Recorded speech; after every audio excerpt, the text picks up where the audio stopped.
Brought to you by TechnoSpark 20 series smartphones. I'm superhuman. नतीजों की घड़ी आ चुकी है। जी हां, देश में 7 चरण के चुनाव समाप्त हो चुके हैं और कल 4 जून है। कल सुबह 8 बजे से ही नतीजे आने शुरू हो जाएंगे कि देश का क्या माहौल है, हरियाणा का क्या माहौल है और गुरुग्राम का क्या माहौल है। इस मुद्दे पर मेरे साथ बातचीत करने के लिए कांग्रेस के वरिष्ठ नेता और राष्ट्रीय प्रवक्ता ओबीसी के राजेश यादव हैं। इनसे जानने की कोशिश करेंगे कि ये क्या सोचते हैं एग्जिट पोल के बारे में। राजेश भाई, क्या कुछ कहेंगे? राष्ट्रीय प्रवक्ता हैं, चुनाव से भी गायब रहे और उसके बाद अब तो तमाम सरगर्मी थी, उससे भी गायब रहे। राष्ट्रीय प्रवक्ता हैं आप। देखिए, आप सही कह रहे हैं सर, चुनाव से गायब नहीं रहे। चुनाव में हमने जितनी हमारी भूमिका थी वोट डाला, जितना पार्टी के लिए कर सकते थे किया। जहां तक गायब रहने की बात है, वो हमारे प्रत्याशी जी को शायद हमारी ज़रूरत नहीं थी, क्योंकि हमारे गुड़गांव जिले की हम बात करें तो 5 आदमियों को सारा काम दे दिया था प्रत्याशी जी ने और माननीय हुड्डा साहब ने। तो 5 आदमी अच्छी तरह से अपनी भूमिका का निर्वहन कर रहे थे, तो उनको हमारी ज़रूरत महसूस नहीं हुई। तो हम अपना जितना हमसे हो सका हमने पार्टी के लिए किया। खामियाजा भुगतना पड़ सकता है राज बब्बर को, क्योंकि राज बब्बर ने देखा गया था कि पंजाबी चेहरे के तौर पर पार्टी ने उनको टिकट दी थी। जो पंजाबी कम्युनिटी में पुराने कांग्रेसी नेता थे, उनसे दूरी बनाए रखी। आप जैसे नेताओं से दूरी बनाए रखी। ओबीसी के राष्ट्रीय प्रवक्ता हैं, आपसे दूरी बनाए रखी। सिर्फ एक ही नेता के करीब थे, हुड्डा गुट के करीब थे वो। नहीं, वो तो देखिए प्रत्याशी जी वो कुछ नए तो थे नहीं। राज बब्बर जी 5 बार वो सांसद रह चुके हैं, 3 बार चुनाव लड़ चुके हैं, तो उनको पता था। तो उनको जो उचित लगा, जो आदमी सही लगा, जो नेता सही लगा, उन्होंने अपने साथ लिया और उसको जिम्मेदारी भी दी और उनको शायद विधायक बनाने का आश्वासन भी उन्होंने दिया है कुछ लोगों को। तो उनका विशेष अधिकार है प्रत्याशी जी का। हम कांग्रेस पार्टी के सिपाही हैं, हमने अपना काम किया, वोट डाला, अपना लोगों को वोट डालने के लिए प्रेरित किया। जहां हमारा काम हुआ उनमें हम गए। बाकी प्रत्याशी जी को हमारी जरूरत महसूस नहीं हुई, तो शायद हम भी ज्यादा उनसे चिपकने का कोई फायदा लगा नहीं। बाकी चुनाव बहुत अच्छा रहा। हाँ, ये बात है कि टिकट वितरण में हमारे यहाँ देरी हुई। अगर जो पहले टिकट वितरण हो जाता और पहले चीजें होती तो हमारा प्रदर्शन जितना अब होगा उससे कई गुना ज्यादा अच्छा होता। यानी आप मान रहे हैं, आपके व्यवहार से लग रहा है कि गुरुग्राम सीट पर जिस तरह की नेट टू नेट फाइट की बात की जा रही थी, वैसी कोई फाइट नहीं है। राव इंद्रजीत सिंह आसानी से चुनाव जीत रहे हैं। नहीं, आसानी से नहीं जीत रहे राव इंद्रजीत सिंह ये चुनाव। हम तो ये मान रहे हैं कि कांग्रेस पार्टी ये चुनाव जीत रही है, क्योंकि कांग्रेस पार्टी का ना हमारा एक मजबूत गढ़ था। मैंने पहले भी इंटरव्यू में बताया था कि मेवात जिले से हमें 80% 85% वोट मिलनी तय थी। गुरुग्राम और रेवाड़ी में हमें अपना पिछली बार के मुकाबले थोड़ा सा प्रदर्शन सुधारना था और हम राव इंद्रजीत सिंह जी को हराने की स्थिति में थे। अब चुनाव के दौर में क्या हुआ, क्योंकि हमें दूर कर दिया गया था चुनाव से, तो हम इतना ज्यादा नहीं जानते। बाकी आज भी कांग्रेस पार्टी मजबूत स्थिति में है और हम तो यही दुआ कर रहे हैं राज बब्बर जी के लिए भी कि भाई वो सांसद बने और गुरुग्राम लोकसभा से कांग्रेस का सांसद चुन के लोकसभा में जाए और राहुल जी का हाथ मजबूत करे। राहुल जी के हाथ मजबूत कैसे होंगे? तमाम जो न्यूज चैनल्स के एग्जिट पोल हैं, उसमें उसके नतीजे आपने देखे कि नहीं देखे? नहीं सर, देखिए एग्जिट पोल का तो कोई गंभीरता से लेता नहीं है। आप शायद आपसे पूछें तो आप भी नहीं लेंगे, क्योंकि एग्जिट पोल ना तुक्का है। कई बार एक बार सही हो जाते हैं, 99 बार गलत होते हैं। पश्चिम बंगाल में बीजेपी को 125 सीटें दे रहा था, ये एग्जिट पोल क्या हुआ? हरियाणा में 80 सीटें दे रहा था विधानसभा चुनाव में, क्या हुआ? दिल्ली में बीजेपी की सरकार बना रहा था, 3 सीटों पे सिमट गई। ऐसे बहुत सारे राज्य है। बिहार में बताया जा रहा था बीजेपी सबसे बड़ी पार्टी बनेगी, क्या हुआ? तो एग्जिट पोल का कोई भरोसा नहीं है। ये एक तरीके से ना पेड न्यूज है और जो पार्टी पेड न्यूज के तौर पे इसको इस्तेमाल करती है उसके पक्ष में दिखा दिया जाता है। इनमें बहुत बड़ा विरोधाभास है। आप ये देखेंगे न्यूज चैनलों की अलग अलग का अलग अलग वो आ रहा है।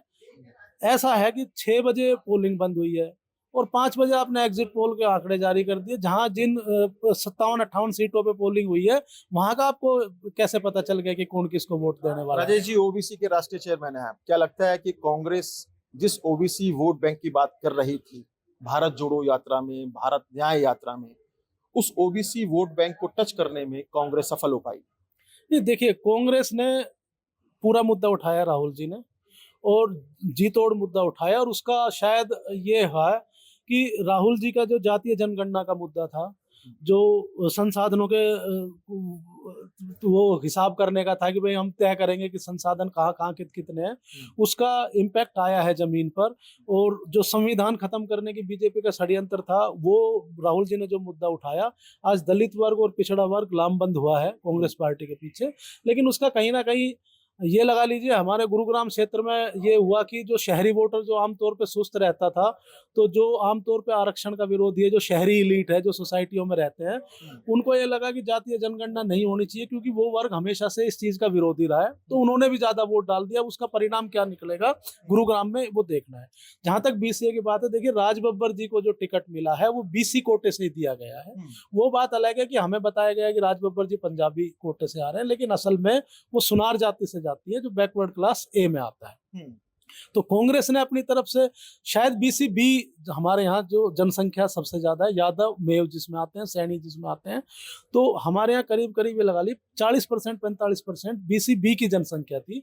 तो अगर जो पिछड़े के कोटे से ही तो था, तो कप्तान साहब का इस पे अधिकार ज्यादा बनता था। भ्रमित किया गया क्या, जो हरियाणा की कांग्रेस आला कमान अलग है, एक आला कमान दिल्ली में बैठती है, एक आला कमान वो है जिन्होंने जिनको कि स्थानीय नेता नहीं मिला लोकसभा चुनाव के लिए, स्थानीय उम्मीदवार नहीं मिला लोकसभा चुनाव के लिए। देखिए कांग्रेस हाईकमान तो एक ही है, लेकिन लगता है मजबूरियां रही होंगी हाईकमान की, क्या है। बाकी ये है कि ये जो हरियाणा में चुनाव है, ये भूपेंद्र हुड्डा जी के नेतृत्व में लड़ा जा रहा है, इसमें कोई गुरेज नहीं है कहने में। और भूपेंद्र हुड्डा जी ने जिनको चाहा उनको टिकट मिला है।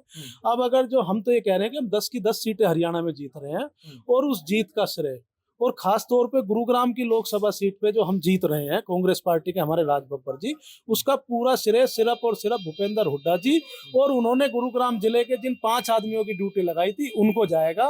कार्यकर्ताओं ने तो अपना फर्ज पूरा किया है, जीत का श्रेय हुड्डा जी को और उनके 5 कार्यकर्ताओं को जाएगा, राज बब्बर जी की। अच्छा, आप समझते हैं कि 10 में से एग्जिट पोल में 4-5 सीटें दिखाई जा रही हैं, अगर कांग्रेस का संगठन होता तो स्थिति कुछ और होती, या फिर जो कुमारी शैलजा को अलग कर दिया गया, रणदीप सुरजेवाला को अलग कर दिया गया, अपना किरण चौधरी को अलग कर दिया गया, क्या लगता है कि एक होकर अगर चुनाव लड़ते तो स्थिति कहीं अलग होती? नहीं, वो तो देखिए, जो एकता में तो बल होता है, ये बात तो हमें बचपन से बताई गई है, और आज ये प्रासंगिक है कि जब हम एक रहेंगे तो जाहिर सी बात है ज्यादा ताकत से हम काम कर सकते हैं, और उसका फायदा भी निकलता है। लेकिन जहां तक हम गुटबाजी की बात करें और सिर फटोवल की बात करें, तो अब की बार क्या है कि हमारा ये संगठन ना होना या नेताओं का अलग अलग होना हमें ज्यादा नुकसान नहीं पहुंचा पाया, क्योंकि भारतीय जनता पार्टी में भी कमोबेश यही स्थिति रही। अब राव इंद्रजीत सिंह जी जो यहाँ से माननीय सांसद है, वो धीर गंभीर छवि के व्यक्ति है,